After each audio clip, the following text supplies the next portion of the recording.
Die verhaal van Racheltjie de Beer.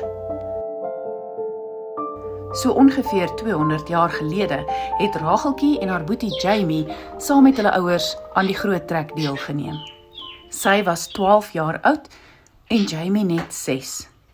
Hulle het uiteindelik in die Oos-Vrystaat 'n plaas gevestig tussen pragtige berge. In daardie deel kan dit in die winter baie koud raak en soms selfs sneeustorms kry. Op 'n laat middag in die winter het die wolke juis so begin saampak dat Racheltjie se pa sneeu verwag het. Hy het dadelik sy bure gekry om te help dat hulle die vee wat in die veld loop gaan haal, sodat hulle die nag liewer in die kraal kan deurbring, waar hulle beter beskerm sal wees teen die koue wind en die sneeu. Racheltjie en Jamie het skielik aan hulle klein kalfie gedink, Frikkie. Hulle het homself groot gemaak en hy was soos 'n troeteldier, maar het ook soms saam met die beeste in die veld gaan wei. Rachel se pa wou nie hê dat hulle saam gaan om beeste in die veld te soek nie, omdat dit te gevaarlik sou wees. Maar hy het gesê hulle kan net hier naby die werf rondom die huis soek en die kalfie inbring. Racheltjie het haar warm Charlie aangetrek en vir Jamie 'n dik baadjie en warm mus opgesit. Hulle het net gedink aan die arme klein Frikkie in hierdie koue wind en die donker nag en ysreën en sneeu wat kom. Hulle het oral op die werf gesoek, maar kon hom nie kry nie. Jamie het later te moeg geraak en Racheltjie het hom opgetel en hom gedra. Toe die sneeu begin val, het Racheltjie omgedraai om huis toe te gaan, maar sy kon nie die huis sien nie. Sy het heen en weer geloop en rondgekyk, maar moes toe aanvaar dat hulle verdwaal het. Sy het geweet dat as sy aanhou loop, hulle net al verder van die huis af sal verdwaal en dat haar pa hulle dan dalk nie sal vind nie. Sy het geweet hy sal hulle kom soek. Sy moes nou net 'n plekkie soek waar hulle kan skuil teen die wind totdat hy hulle kry.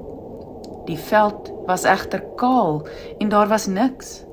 Na 'n rukkie se soek kom sy op 'n groterige muurshoop af wat reeds deur 'n ertvark uitgehol is. Sy weet hoe dig so 'n muurshoop kan wees, want sy het al saam met haar ma brood gebak daarin toe hulle nog op die trek was.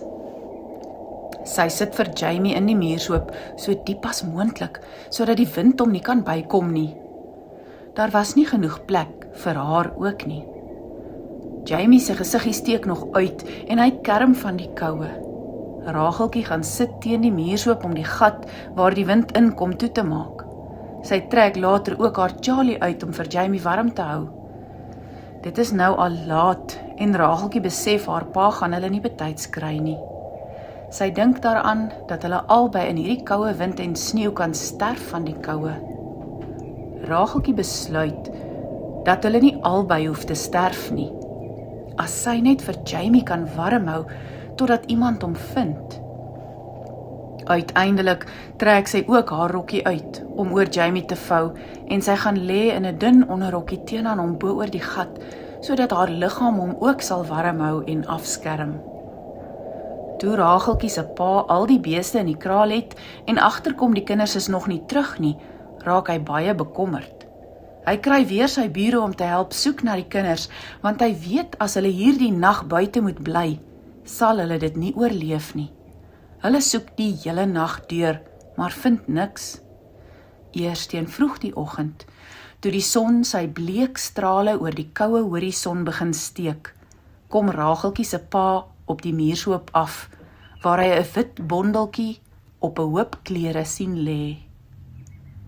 Hy herken vir Racheltjie en tel haar op, maar sy is reeds dood en yskoud van die sneeu. Hy druk haar styf vas en 'n traan loop oor sy wang. Toe sien hy iets roer onder die klere en hy sit haar saggies neer. In die gat van die muurshoop vind hy vir Jamie, ook koud, maar aan die lewe. Hulle kyk na Racheltjie op die grond en besef watter groot offer sy gegee het om haar boetie Jamie aan die lewe te hou.